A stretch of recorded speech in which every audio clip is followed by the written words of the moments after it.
Exclusive. At the end of the first week of January, those new diets and routines are really starting to bite.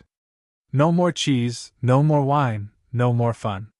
These austere times can come as a shock to the system after the festive indulgence.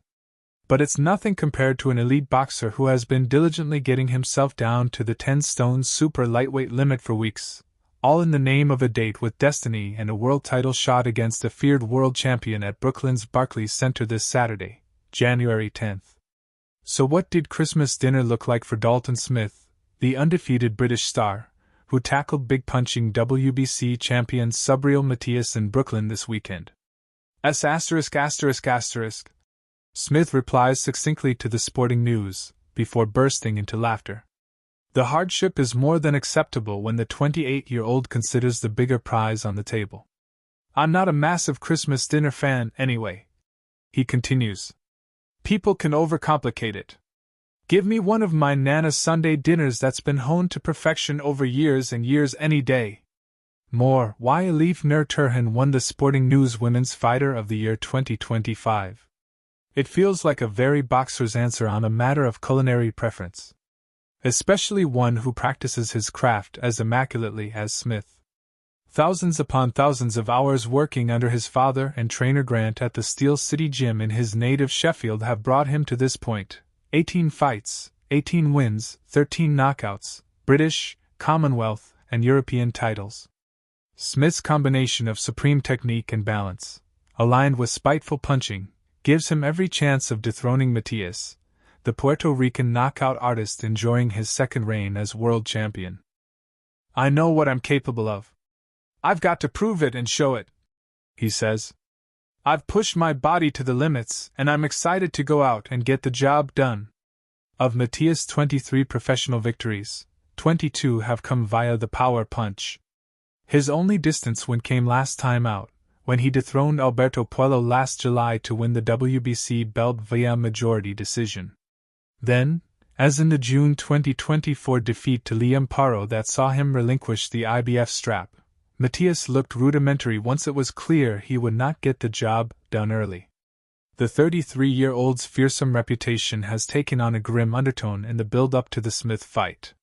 Matias tested positive for the performance-enhancing drug ostarine in a voluntary anti-doping association, VADA, out-of-competition test on November 9, throwing this title defense into flux.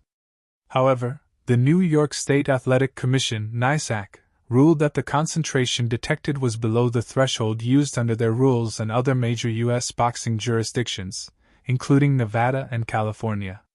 The WBC said it had identified mitigating factors in Matias' case, and the bout will go ahead with the backing of both Mauricio Suleiman's governing body and the NYSAC.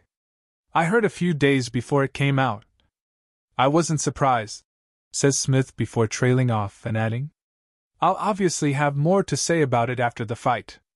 To be clear, Smith's words do not seem to be explicitly accusatory towards Matias.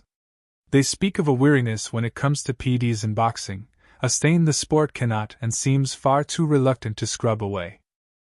If anyone came into our gym who'd been involved in anything like that, they'd be straight out of the door, he says.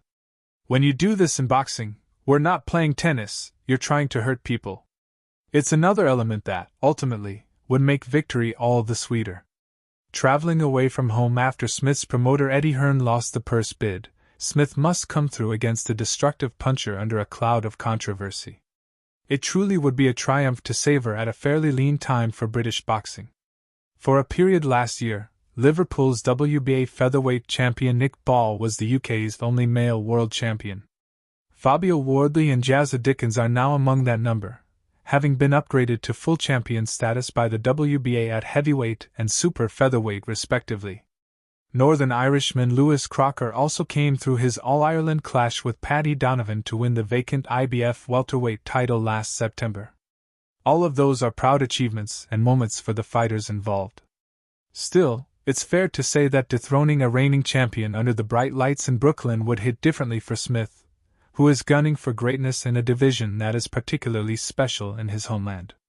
Ricky Hatton ruled the world at 140 pounds between 2005 and 2009, with his victory over Kostiat Saya at the Manchester Arena still one of British boxing's all-time nights. Those deeds were poured over in devastating circumstances during the final quarter of 2025 after the much-loved and adored Hatton took his own life, aged 46. Smith would never suppose to fill the huge void left by the hitman, but he is conscious of the lineage he is part of as a 10-stone fighter from Northern England with the backing of the fanbase from his local soccer team.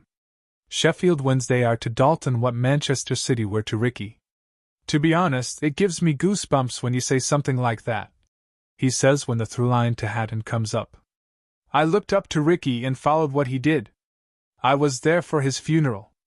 As sad as this year has been, the thought of me to do that, it gives me goosebumps.